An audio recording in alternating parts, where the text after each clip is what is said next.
We keken net naar die driehoek, hè, met die gouden driehoek daar aan de top. Je vertelde over dat allemaal gebaseerd is op schuldcreatie.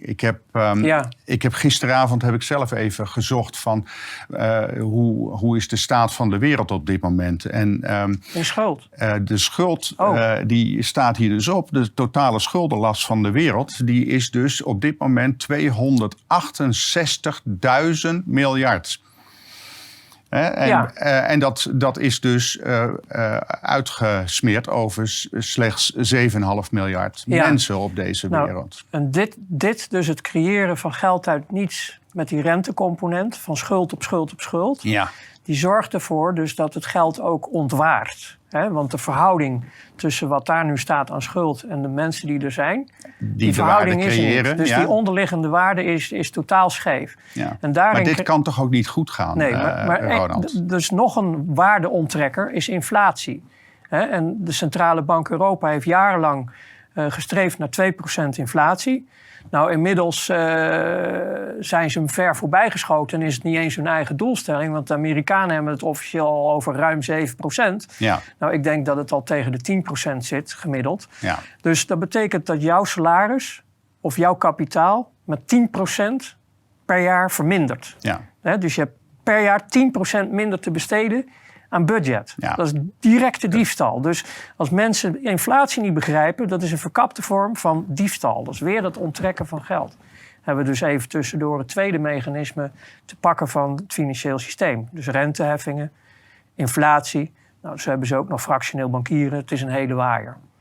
Maar dat kunnen ze in die lezing van 2016 allemaal terug bekijken. Maar dit is schokkend, toch? Ja, ik vind gebaseerd op niks? Geen onderliggende waarde? Ik vind dit buitengewoon schokkend. En dat kan ook niet goed blijven gaan. Nee, dat is ook de bedoeling niet. Dus tegelijkertijd, en daar heb ik ook zelf wat uitzendingen over gemaakt, om mensen te informeren over, hier bij Weltschmerz, om mensen te informeren over,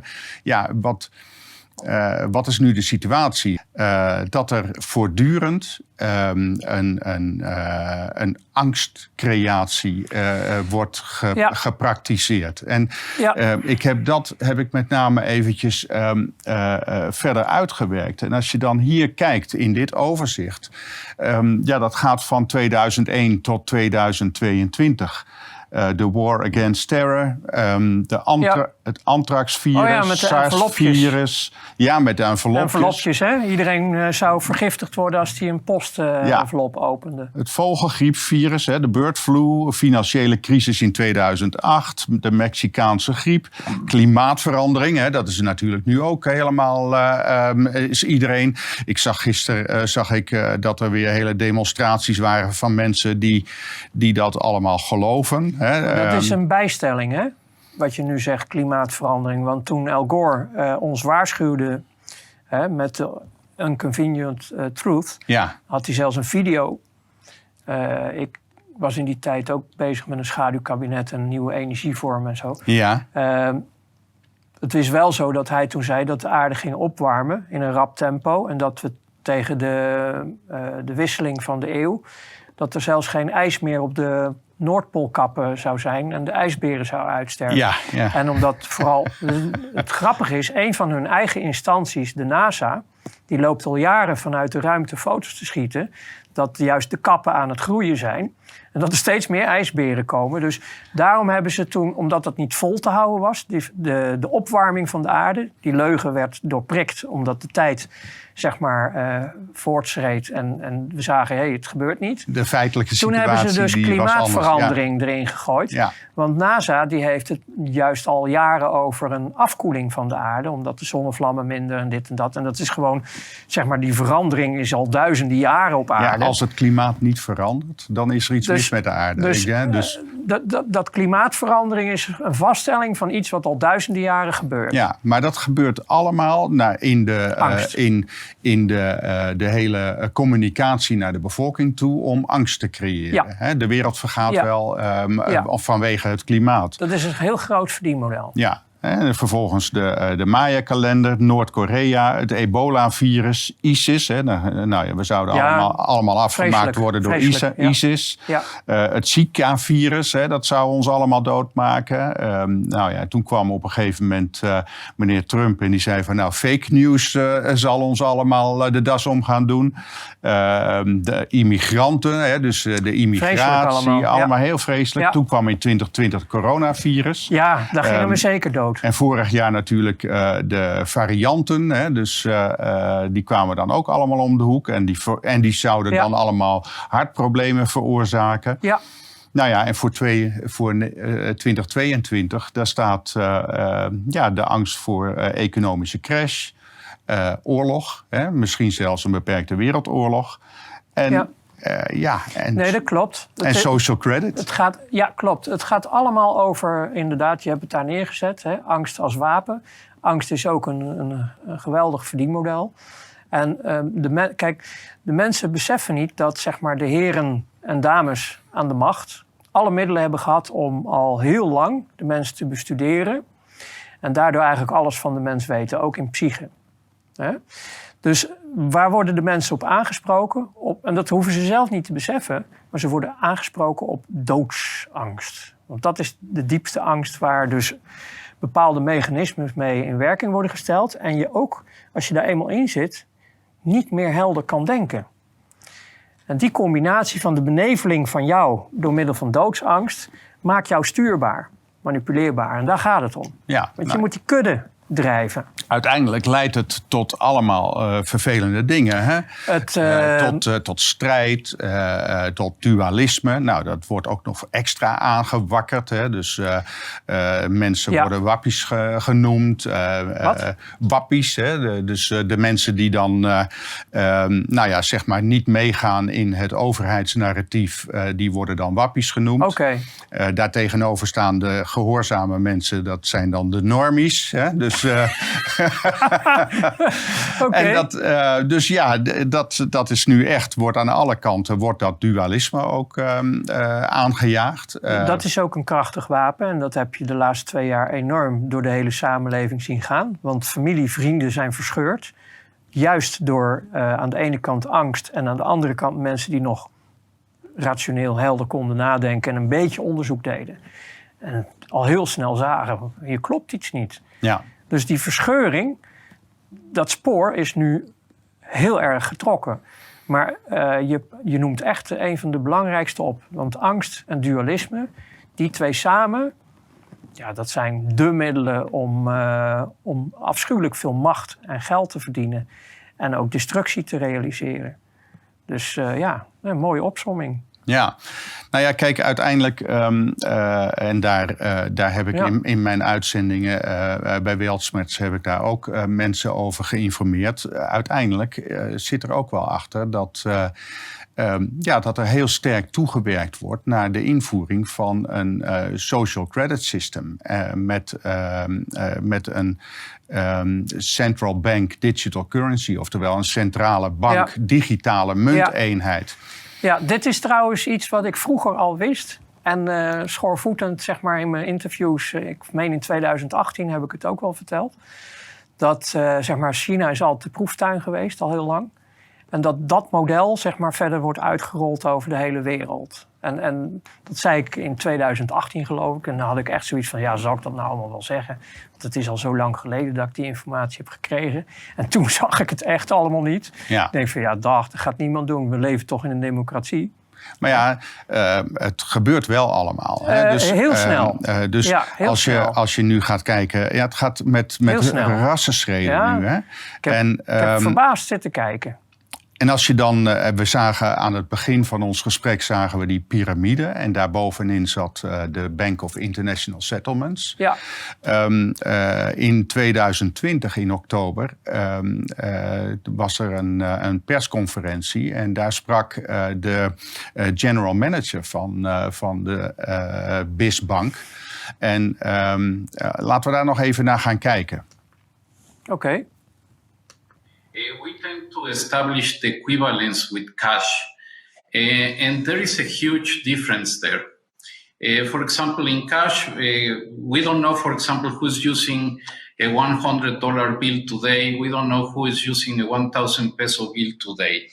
A key difference with the CBDC is that central bank will have absolute control on the rules and regulations that will determine the use of that expression of central bank liability. And also, we will have the technology to enforce that. Those two issues are extremely important, and that makes a huge difference with respect to what cash is. Dus deze man, dat is dan de general manager van die hoogste bank. Hè, maar die zegt, hij vertelt het gewoon in het openbaar. Hè, van dit is wat we willen, absolute control. Ja, er vallen me twee dingen op. Hij moet het voorlezen. Want ik wou je al zeggen, dat is ook maar een doorgeefluik. Ja. Maar hij moet zijn kennis van zaken moet hij zelf lezen om te kunnen vertellen wat hij moet vertellen. Hij heeft die kennis niet eens zelf in huis. Ja. Nee. Ik wil niets afdoen van de man, maar hij deed me gelijk denken aan Bolle Gijs. In Nederland heb je de Efteling, een pretpark. En daar staat Bolle Gijs. Bolle Gijs, En die zegt altijd, hier papier. Ja. En dat is wat die man nu zegt. Want de cash, fysieke cash, dat is de laatste stukje vrijheid wat de mensheid nog heeft. Om vrijelijk nog dingen uit te wisselen. En waar hij het over heeft... Zonder controle. Hè? Zonder controle. Want waar hij het over heeft, die central bank digital currency, die is ook programmeerbaar. Dus je kan ook nog bepalen waaraan en hoeveel een mens nog mag uitgeven van het budget wat je hem geeft. Zover gaat het. Dus het is niet alleen een track and trace, want ze kunnen alles constant volgen. Maar het is ook programmeerbaar. Ze zeggen, nou, Erik die mag maar 3 broden per maand eten, in bruin volkoren en dan 1 stokbroodje. Dan programmeren ze dat in het geld wat jij krijgt. Want de CBDC is de hoofdmunt waarin ze voor elk land zeg maar een eigen naam gaan geven. Nigeria, want je kan de Central Bank Digital Currency, die heeft een eigen website. Kan je zien welke landen allemaal al proefdraaien, in onderzoek zijn of al operationeel. En Nigeria heeft dus, ik weet niet welke munt ze hebben genomen ervoor, maar die heeft dus zijn eigen Nigeriaanse digitale munt, die dus al gekoppeld is aan de hoofdmunt, de Central Bank Digital Currency. Dus in Nigeria draait dit al. Maar ik heb op die website wel eens gekeken, Ronald. Ja. En eigenlijk zie je dat vanaf... want je kunt daarvan kijken vanaf 2014. Mm-hmm. En dan kun je de ontwikkeling van de uitrol... van dat wat deze meneer aan het vertellen is. Aan het voorlezen is. Ja, hij zit gewoon voor te lezen. Maar dat kun je daar jaar op jaar... kun je dat zelfs per maand... kun je die ontwikkeling daarvan zien. En op dit moment is het grootste deel van de wereld... is al gekleurd op dat kaartje. Ja. Ofwel dat ze bezig zijn met de ontwikkeling... of ze draaien er al een pilot. Nigeria is dan zo'n voorbeeld van waar het al draait. Die is operationeel. Ja, dus er zijn 5 landen, en dan zou je zeggen welke dan, want die weet ik niet allemaal uit mijn hoofd. Maar er zijn sowieso 5 landen die hebben gezegd, nee, we doen niet mee. Ja, ik heb er een paar gezien. Valt me zo bij Ecuador bijvoorbeeld dat een land is waar die niet mee wil doen. Denemarken meen ik en Algerije geloof ik. Ja. Nou, zo zijn er al bijna 3. Zo zijn er een paar landen. De mensen kunnen dat wel zien. Er zijn er 5 die niet mee. Nou ja, dit is dus één van de aspecten waar we momenteel tegenaan kijken. Hè. Maar wat je natuurlijk dit is de natte droom. Wat je natuurlijk ook heel sterk ziet, dat is dat er al eigenlijk ook samen met die invoering en uitrol van een centrale bank digitale munt, dat er ook tegelijkertijd enorm gas gegeven wordt door de Europese Unie om te werken naar een digitale ID. Oh, die wordt al uitgerold? Precies, hè. Dus, want, mag ik je even onderbreken? Ja? De 2 speeltjes waar we nu naar hebben zitten kijken, of nog steeds naar kijken, dat is, je ziet hier een smartphone. Nou, de smartphone is uiteindelijk geïntroduceerd als lekker makkelijk, handig en wat leuk en dit en dat. En gaandeweg is steeds meer integratie gekomen met de smartphone, de mobiele telefoon en alle mogelijkheden die je kreeg. Dus het speeltje heeft zich eigenlijk gehecht aan ons tot een soort van verslaving dat je niet meer zonder kan. Zo. Maar die andere, die central bank digital currency, die is ooit begonnen als cryptomunt. Hè? De bitcoin kwam. En uiteindelijk hebben we dus 3000 van die digitale munten gekregen, waardoor ook weer, zeg maar, de mensen totaal gewend zijn geraakt worden aan gemaakt. alleen maar digitaal geld en niet meer cash. En de meeste mensen die in de blockchain-technologie zijn gedoken, zijn eigenlijk een afspiegeling van wat de bankiers ook doen. Hè? Want het is gokken. Want er wordt heel weinig gebruik gemaakt van blockchain, digitale munten als betaalmiddel. Central bank gaat dat wel juist doen.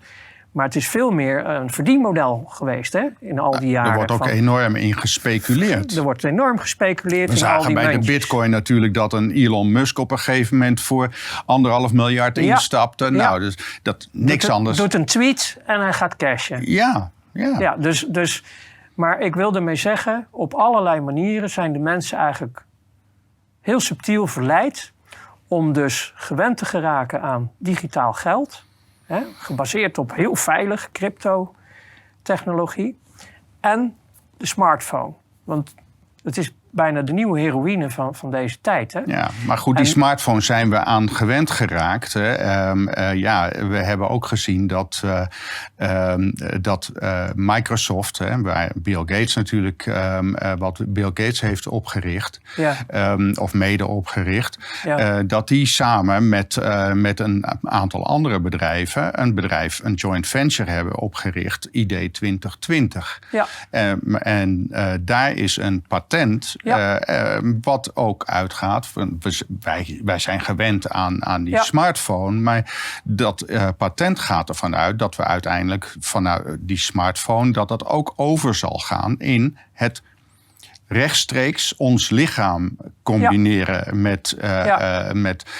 En wat ik ook wel heel eng vind, dat is, en dat moet dan aan die munteenheid. Maar dat is nu allemaal gaande, hè? Ja, dat is nu gaande, ja. Want het is, wat die smartphone gaat, dat is een trucje om een aapje te vangen. En nou zijn mensen geen aapjes, maar ze leggen iets in een klein kooitje en hij kan zijn handje erin steken. En zo gauw hij dat vast heeft, kan hij er niet meer uit. En dit is letterlijk gebeurd met de mensheid. Want bijna iedereen, ik dan niet, maar bijna iedereen heeft zo'n smartphone. We hadden dan op een gegeven moment in de afgelopen 2 jaar moest het iedereen natuurlijk ook aan de corona-pas. Dus, daar zie je hem al. Dus iedereen moest ineens een groen vinkje op zijn telefoon kunnen laten zien. En, en de QR-code, hè? Dus als je gaat kijken naar het hele samenspel van zaken die er momenteel allemaal plaatsvinden, vanuit die machtspyramide die we aan het begin zagen. Ja. Maar de gevolgen voor de mens zijn gigantisch. Waar dit over gaat, want dit is dus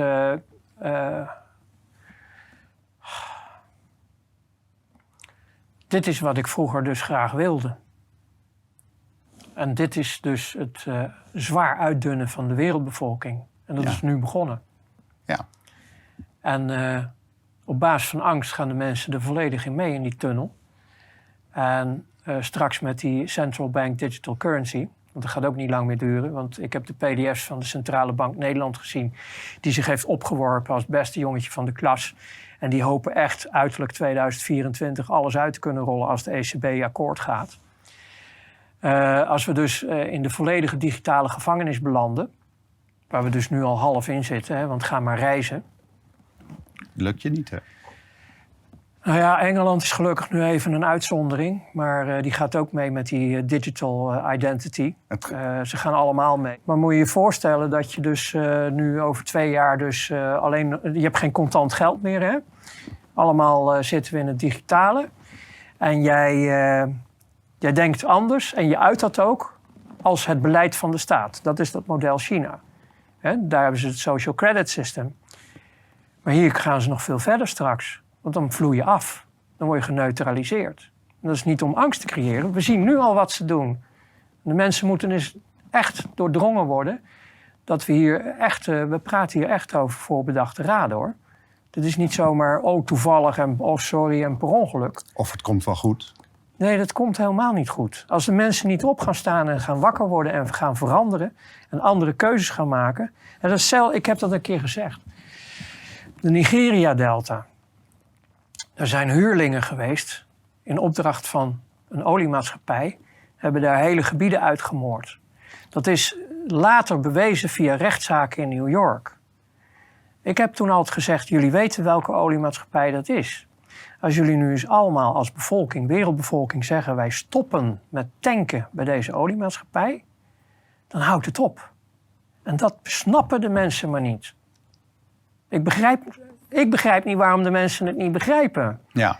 Want die macht ligt bij ons. Ja. 7,5 miljard mensen. Daar ben ik ook van overtuigd, ja. Wij zijn met zoveel mensen.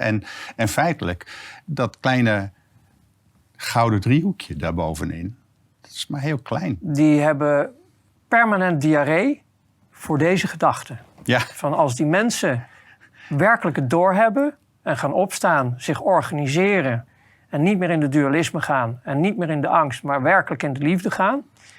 En werkelijk gaan kijken, wat kunnen wij voor elkaar betekenen, want het is prachtig. Het werkt als een lichaam. Hè? Elk celletje in het lichaam heeft zijn eigen rol en functie, zoals met de mens ook. Dus als wij één lichaam vormen op aarde en alle technologie en alle kennis en kunde gaan gebruiken die wij met elkaar voorhanden hebben, alles verdwijnt. Maar dat betekent dus Alles dat... verdwijnt. En je hoeft niet eens te moorden en te strijden, helemaal niet.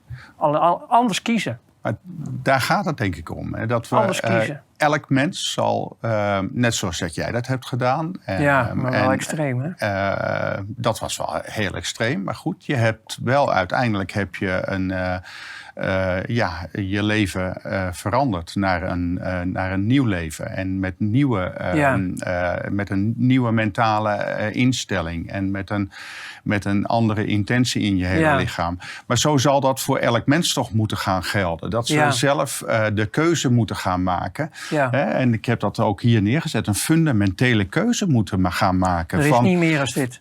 Gaan we in dat angstsysteem blijven zitten? Ja. Of gaan we kiezen voor liefde? Ja, nee, dat is absoluut waar het om gaat. En weet je wat ik hoop voor die 7,5 miljard mensen? En ik zie helaas iets anders tot nu toe. Maar ik hoop niet dat ze door alle pijnen en verschrikkingen heen moeten gaan. Zoals ik heb gedaan. En velen met mij. Hier op aarde. Om tot een andere keuze te maken. Want denk nu maar eens even bijvoorbeeld aan de Russische mensen, de Russische soldaten of de Oekraïnse soldaten of de Oekraïnse mensen. Gewoon al de mensen die nu in een conflict zijn gezogen. Want er zit ook een heel spel achter van belangen. Maar als je alleen dat al bekijkt, wat voor een trauma's, pijn en verdriet dat daaruit gaat komen.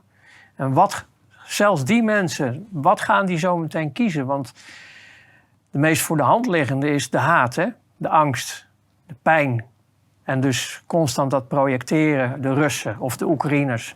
Want ik weet niet of het waar is, maar als Russische soldaten die gevangen worden genomen, nu worden gecastreerd, zodat ze zich nooit meer kunnen voortplanten. Als dat waar is, praat je over toch erg vreselijke dingen. Ik heb die berichten ook langs zien komen. Als dat zich gaat zetten in de mens en hij kiest dan weer voor die angst en weer voor die haat, ja, dan blijven we maar voeden en dan komen we er nooit uit.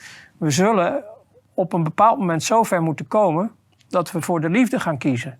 Jij hebt dat gedaan en je hebt dat is vanaf niet makkelijk. dat. Tuurlijk is dat niet makkelijk. Helemaal maar niet. je hebt dat wel gedaan en jij hebt, je hebt op een gegeven moment een blauwdruk gemaakt voor een nieuw financieel systeem.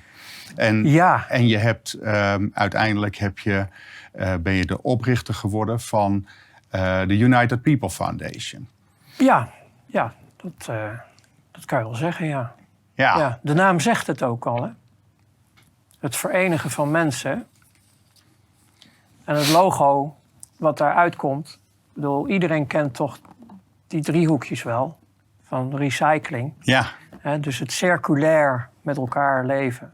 Zoals de aarde ook. De aarde is één grote circulaire ecosysteem. We kunnen zo gigantisch veel, trouwens bijna alle uitvindingen in het leven hebben we uit de natuur gekopieerd.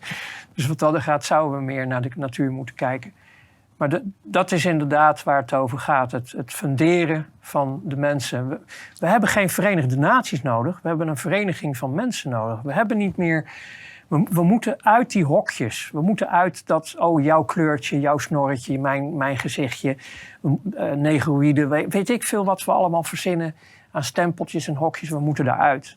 We moeten er echt uit. We moeten weer op een menswaardig niveau met elkaar omgaan. En dat kan.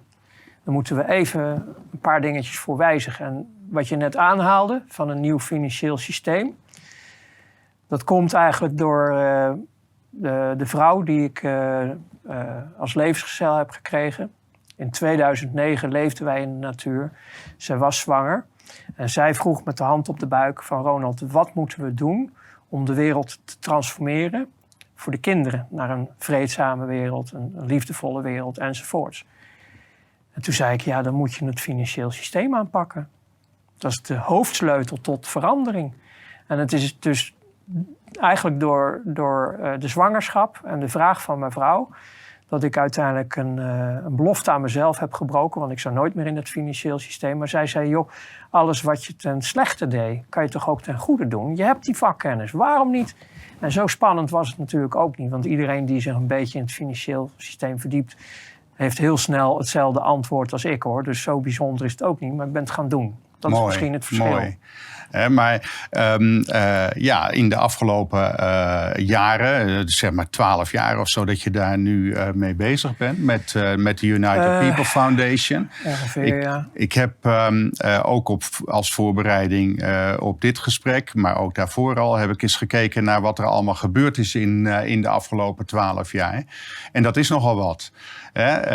Ik heb het hier heb ik gezien ook, dat jullie staan voor als United People Foundation voor goed beheer van al het leven. Misschien dat je hier ook iets over kunt vertellen. Hè? Ja, nou kijk, de organisatie is dan inderdaad bij mij begonnen met een blauwdruk schrijven. En uiteindelijk is het met mensen verder gedragen en steeds meer mensen. Want volgens mij zitten we nu al, als het gaat om vrijwilligers en de verbinding vanuit het hart, zitten we in ieder geval ongeveer met 9300 verbondenen vanuit het hart. De meeste zijn, in mijn beleving, passief verbonden. Maar er is ook een grote kern van actieve mensen. En wat je hier hebt opstaan, dat is als je dus ervoor zorgt dat je dus een nieuw financieel platform creëert, waarin alle gelden van ons samenkomen en niet meer verdeeld liggen over het oude systeem. Als je dus alle gelden onttrekt en weer in onze eigen pot gooit, in onze eigen coöperatie, dan kunnen wij met z'n allen weer beslissen hoe we gaan investeren met ons geld. Nu doen. En dat is dan wat hier en dan staat, krijg je dus maar. dit. Dan krijg je dus dit. Dan ga je dus massaal inzetten op biologische levensmiddelen. Waarom? Omdat je daarmee je lichaam ook op een beter niveau krijgt van gezondheid. Dat is eigenlijk ook gelijk te stellen met de preventieve gezondheidszorg. Ja. En curatieve. Want het hangt allemaal met elkaar samen. Dat is ook met bijvoorbeeld de betaalbare huisvesting. Het is toch krankzinnig dat het rijke Westen, zeg maar, massaal beschikt over huisvesting. Belachelijk duur, dat wel. Maar een groot deel van de wereld heeft geen eens fatsoenlijke huisvesting. Terwijl je wooneenheden, kant-en-klare bouwpakketten voor tussen de 5.000 en de 10.000 euro zo uit kan rollen. Nou, als je dus de mensen die het minder hebben ook gaat ondersteunen met mensgericht onderwijs, maar je gaat ook een rechtvaardige samenleving creëren. Dat zuiver drinkwater en irrigatiewater is ook weer een hele belangrijke. Eigenlijk praat je hier over één groot medicijnkastje, zeg maar, aan ingrediënten waarop wij met elkaar kunnen beslissen, dat gaan we doen. Dat is hetzelfde met die schone energievormen. Die zijn er wel, maar die moeten verder ontwikkeld worden. Ik weet dat die technologie bestaat. Ik wist dat vroeger al. Maar ik zie zelfs in de schappen en de schuurtjes, want die mensen zijn ook een beetje bang, zie ik bijvoorbeeld een magneetmotor die meer dan 1 kilowatt energie al produceert. Die werkt zelfs al samen met een universiteit in Duitsland. Maar dat gaat allemaal nog een beetje zo van Er is zo gigantisch veel mogelijk als wij mensen de pot weer bij onszelf houden en bepalen wat wij gaan investeren. En ook het onderwijs, hè? Mensgericht onderwijs. Ieder mens, ik zie het bij mijn eigen kinderen nu ook. Door een speciaal mensgericht onderwijs ontdek je exact waar de natuurlijke talenten en kwaliteiten liggen van ieder mens. En als je die gaat ondersteunen en groot gaat maken, dan gaat ieder dus zijn unieke celletje zijn binnen dat lichaam die mega gaat manifesteren. Want we weten niet half wie we zelf zijn. Maar wat we kunnen. Feitelijk betekent dat je ook zegt dat vanuit de United People Foundation, dat er van daaruit eigenlijk een breuk wordt gemaakt in met dit plaatje laat je exact zien waar ik het over heb. Want je hoeft dus niet te gaan vechten. Sterker nog, ik zou niet adviseren om te gaan vechten. Want ik heb dat ook door schade en schande al die wijze lessen moeten leren. Nee, we creëren van onze uit de eigen ruimte. De eigen ruimte, daarin creëren we. En we gaan niet buiten onze ruimte. We gaan niet vechten, want dat winnen we nooit. Maar jij bent prima welkom in mijn ruimte. En iedereen om ons heen is ook prima welkom. En zo kunnen die 7,5 miljard mensen hun eigen kring vormen, hun eigen wereld creëren, een nieuwe wereld, waarin je dus het enige wat je dus doet om dus het oude te laten verdwijnen, want dat verdwijnt gewoon, het gaat helemaal niks meer doen. Het wordt niet meer gevoed. De vampieren drogen op. En dat is door daar een insert, een knip te maken. Daar plaats je je financieel platform. De multinationals, regeringen, al dat soort zaken transformeer je tot zaken zoals wij het willen. Want je kan prima van wie is dat platform dan? Is dat dan van de mensen. Dus je gaat alleen nog maar coöperatief werken. Dus vroeger hadden we nog daar modellen in, zoals de Boerenleenbank en de Raiffeisenbank. Toen later werd dat de Rabo. Dat was het coöperatieve model. Dus ieder heeft één stem en meerdere aandelen, dat kan. Maar één stem. En binnen het coöperatief bepalen wij met elkaar wat we gaan doen aan investeringen. Nou, dat er vanuit United People daarin eigenlijk al voorbeelden zijn gegeven van wat wij denken dat fundamenteel belangrijk is om te veranderen. Dat is een stukje gezond verstand. En wij denken dat het nodig is om te ontgiften. De aarde te ontgiften, onszelf te ontgiften. Hetzelfde met al die straling. Ja, de wetenschap heeft al lang laten zien dat je ook zeg maar, met die mobieltjes en alles op een ander niveau van frequenties prima met elkaar kan communiceren zonder dat het schadelijk is voor mens, dier en plant.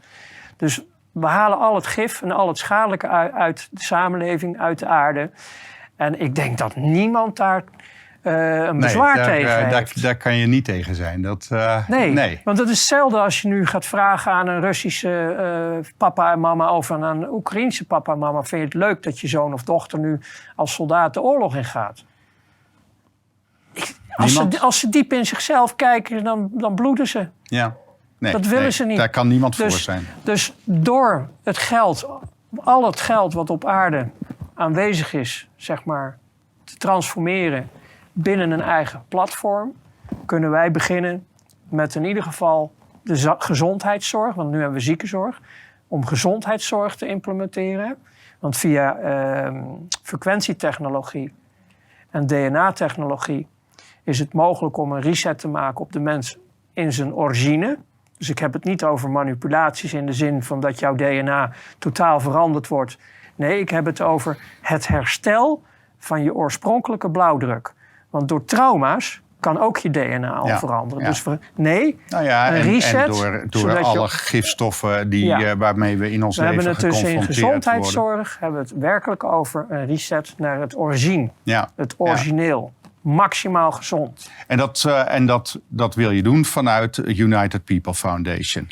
En als ik dan kijk naar de historie, ik heb dat eens even op een rijtje gezet, van wat er allemaal gedaan is sinds dat je eigenlijk begonnen bent met de blauwdruk.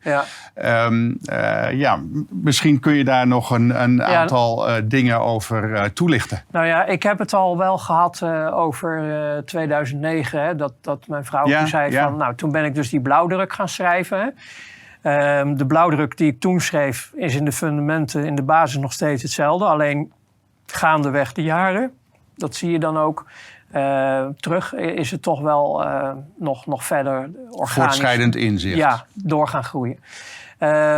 Toen met een vriend ben ik in 2011 een eenvoudige website gaan neerzetten. Want United People Foundation is pas in 2012 ontstaan, aan het eind van 2012. Het was eerst, zeg maar, er was niks. En we zijn toen begonnen met een website waarin we een financieel platform gingen etaleren als nieuwe keuzemogelijkheid. En dat heette toen de tijd zelfs nog de Blije Bank. Later mocht dat niet meer omdat het woord bank erin stond. Dus en van wie mocht dat niet? Van de Centrale Bank Nederland. We waren geen bloedbank. En dus zolang jij geen vergunningen hebt voor het uitvoeren van een vorm van bank, mag je jezelf geen bank noemen. Dus het begon met de Blije Bank, dat werd de Blije B. In 2012, toen gingen we naar Gozo, het tweede eiland van Malta. Want daar hadden wij vrijwilligers zitten die voor de deelregering van Gozo lezingen gaven. En het was een klein eiland met 32.000 inwoners, coöperatief. Die vonden het geweldig. Dus die nodigden ons uit om daar die coöperatie aan te draaien. Nou, dat heeft ervoor gezorgd dat de Centrale Bank van Malta uiteindelijk ingreep. En die heeft de deelregering zeg maar een standje gegeven en ons de wacht aangezet en eigenlijk geadviseerd om het land te verlaten. Maar dus dat ging daar helemaal mis. Nou goed, die centrale weerstand, de weerstand van die centrale banken, die werd alleen maar meer en meer. Ja. Dus toen wij terug in Nederland kwamen, ja, het ging maar door. En België ging maar door. Iedereen begon zich ermee te bemoeien.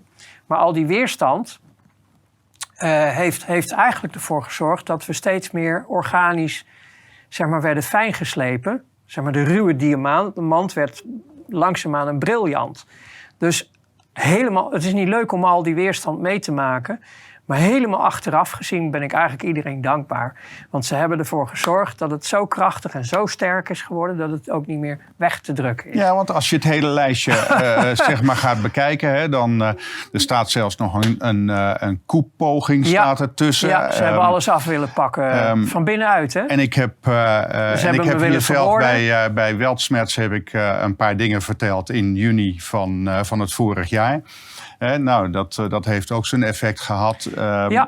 Ja, klopt. Maar in 2018 was een hele cruciale. Dat was dus van binnenuit waren er een paar vrijwilligers internationaal die hadden geklonterd met elkaar. Die zagen hoe dit begon te groeien.